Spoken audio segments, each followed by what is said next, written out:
30 days of no contact and nothing. Why isn't it working? What's going on in your ex's head? Is it overrated? How should you approach things going forward? Well, that's what we're going to be talking about in this video. And I guess the best place to start is sort of with a dose of hard reality. You probably aren't going to like it. So the breakup industry as a whole has a pretty negative vibe. It makes sense. You're often dealing with clients who are going through really painful moments in their personal lives, but it's actually not the clients I'm talking about. No, it's often the gurus that give the breakup industry as a whole a pretty negative vibe. The profits over people mentality. Now, I'm actually going to be honest with anyone watching this or reading this or listening to this and admit that there was a time right around 2016 to 2017 where I fell into this mentality. It seemed that every decision I made for ex-boyfriend recovery or ex-girlfriend recovery or the ex-recovery program was motivated by money. And as a result, the advice I gave to people suffered. And it's hard.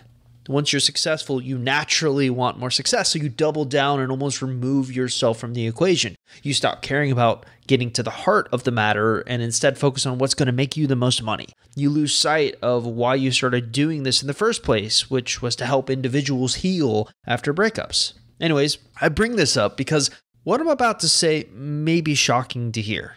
I know just about everyone in the breakup industry. And I don't want to single anyone out, but one of the observations I've made is that most of the breakup industry has fallen victim to the profits over people mentality. And the no contact rule is often the biggest get-rich-quick scheme that the industry as a whole will concoct. How often have you seen the claim of, hey, the no contact rule, that's all you need to do to get your ex back? Or all you need to do is ignore them and the rest will take care of itself. Or, the no contact rule is a cure to all of your problems. Often you'll see industry leaders, and I've certainly been guilty of this myself, but they'll trot out this success story that all it took was a no contact rule to get their ex back, which is creating unrealistic sort of expectations. Again, I'm not saying I'm innocent. I've definitely promoted things in very similar ways.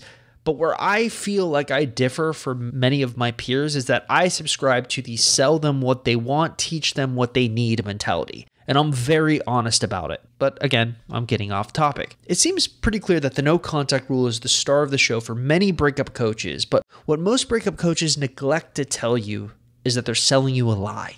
The no contact rule alone is not going to win your ex back. Here's the truth. So a few years ago, I genuinely grew curious to see how often exes would reach out during no contacts. Now, the natural assumption around the industry is that if you use a no contact rule, then your ex is likely to reach out to you in some form of begging, pleading, anger, rage. And if they don't reach out to you in this way, if there's nothing, the no contact rule is a failure. It's not working. Something along those lines you've probably heard or felt. And usually, those in the industry will cite these stories of an ex who reached out and begged for you back as proof that the no contact rule works. But I wanted to put it to the test. I wanted to see what a large collection of individuals said their experience was with it. And the results really shocked me. So I went to my Facebook group, which has over 7,000 of our clients in it, and asked them the following question in a poll. So for those of you who have completed the no contact rule, how many of your exes have reached out to you during it? My honest guess would be that close to 70% of individuals would say that their ex tried to reach out to them at least once. Shockingly, the exact opposite happened. 62 participants in the poll claimed that their ex did not reach out to them during the no contact rule. So what does this mean? Is this proof that the no contact rule is overrated? Well, not exactly. In fact, if you go to our success stories section on our website, exboyfriendrecovery.com, you'll find that in every one of our success stories, with the exception of one, some form of no contact was used. So the no contact rule does work, but just not the way you've been told. And for me, this is the most frustrating aspect of the whole breakup industry. They try to frame the no contact process as if it's this easy thing, as if all you need to do is ignore your ex and the promised land is yours. But that's not really how it goes down. So why is it that the no contact rule isn't working the way you are expecting it to? Now, success stories really make up the brunt of our assertions here at Ex-Boyfriend Recovery. In fact, here's an interesting experiment. If you actually go to my blog of Ex-Boyfriend Recovery, I started Ex-Boyfriend Recovery back in 2012, and you go back to some of the very first articles I ever wrote back in 2012, one of the things you're going to find is how low quality and outdated they are. Why? Well, I was just a 23-year-old kid with little life experience writing about a very nuanced and complicated subject. Also, I didn't really have many success stories outside of one friend I helped who was pregnant and she got her ex back. But that's kind of like cheating. I think her ex came back to her mostly because she was pregnant with this child, which gave her kind of an unfair advantage. Now, it really wasn't until I started coaching in 2016 that the success stories began to really pile up, and we really started learning what's really working for people. Success stories are king. Remember that, because if you enter into a breakup industry or you get kind of seduced by someone saying, like, hey, this strategy works all the time, I would say test them by looking at their success stories, and that will tell you everything you need to know. Successful breakup practices will not be afraid to show you their success stories. It's one of the reasons why I make them available for everyone to see on our website and on our YouTube channel. Unsuccessful breakup industry or breakup practices, they will be afraid to show you, or you'll notice that they're not willing to get on and interview these people. My natural assumption when I started interviewing people is, why would anyone want to be interviewed? Usually it's an embarrassing thing to say you used a program to help get your ex back.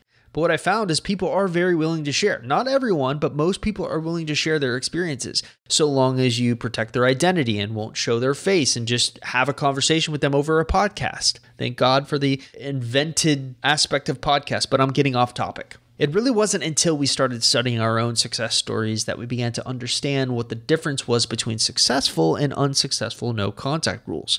Really, there's one core component at the heart of a successful no contact. Now, if you take one thing from this discussion, I want it to be this quote: ignoring them isn't what matters. Moving on from them is. Now, as I stated earlier, most people get seduced by the get-rich-quick aspect of the no contact rule. They see all of these success stories rolling in. All I had to do was do a no contact and it worked on my ex, blah, blah, blah, blah. They think all they need to do is ignore their ex and everything will work out. But what I've consistently found from interviewing success stories is that ignoring your ex is overrated.